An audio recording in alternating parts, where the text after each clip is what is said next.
we have certainly had the busy one on radar the last couple of hours. Things are beginning to quiet down though, but a look at Viper radar across our area does show you a lot more in the way of ground clutter near the radar site here, of course. But the lone shower and even stray lightning strikes and rumbles of thunder are being tracked across Montgomery and Toombs County, Uvalde just north of you, and heavy rainfall generally speaking right along Highway 221, but this activity will be out of play here soon. We did have a lot in the way of thunderstorm activity earlier on. Basically, it's all started in Beaufort, and you get rain cooled air sent out. Sea breeze comes along there. That developed the activity near Savannah and, of course, on the islands, but gradually activity winded down pretty quickly, but not before dropping about 3 to 5 inches in some spots locally, with flooding being reported all over Tybee Island earlier on and along 204 here. And again, another round of rain for South Savannah, but activity has generally quieted down, and your temperatures are going to be the main story tomorrow with them. And yes, I did not adjust this scale properly, of course, but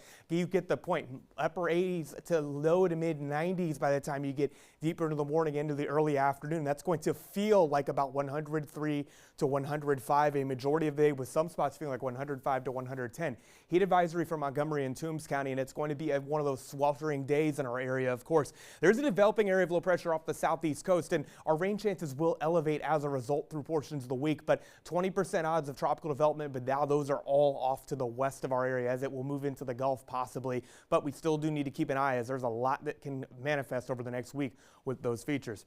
Here's the disturbance in the mid and upper levels, and gradually an area of low pressure will develop off the southeast coast and move westward. And as here the Hurricane Center does show that, eventually making its way into the Gulf, but still way too early to figure out exact details. So we can't really let our guard down, but regardless of that fact, rain chances and heat are always in play. Things quiet down overnight tonight, and starting off the day with a very muggy mid and even upper 70s for some of you. Eventually those temperatures climb into the mid 90s, and there's not a lot of coverage of rain to be found, but some of you may get under a heavier shower, even storm or two, but that activity gradually will wind down through the day, and not expecting a ton of coverage at any particular time. The heat's the main story again. Hydration and sunscreen need to be a priority, as is every day in the summer, but especially tomorrow, there's a little bit of an extra kick to the heat. Another hot day Monday. Storms will take a little bit of time to get going, but when they do, you get the sea breeze, rain cooled air, and just a ton of coverage due to all of the heating and abundance of humidity in the area, and that will continue through a lot of the day, especially into the evening hours on Monday. But regardless of that fact, it will be a busier time at times for a lot of us.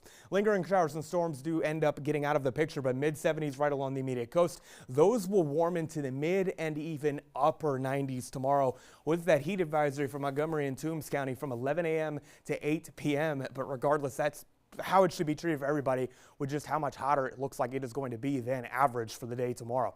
On the water, conditions look to be fairly fine. West winds 5 to 10 knots, 2-foot seas built in. And again, remember the hydration. It will be warm and humid on the water as well. We do get a break from these rain chances the next couple of days, rather the widespread rain chances for the area, but eventually we do have the heat, humidity, and storms continuing through next week with a bit more of an unsettled pattern. Of course, we need to fine-tune the exact peak of those rain chances during the week, but overall, Kaylee, not your favorite forecast at all. Not my favorite. All right, so stay hydrated and keep those umbrellas handy. All right, thanks so much, Jeff.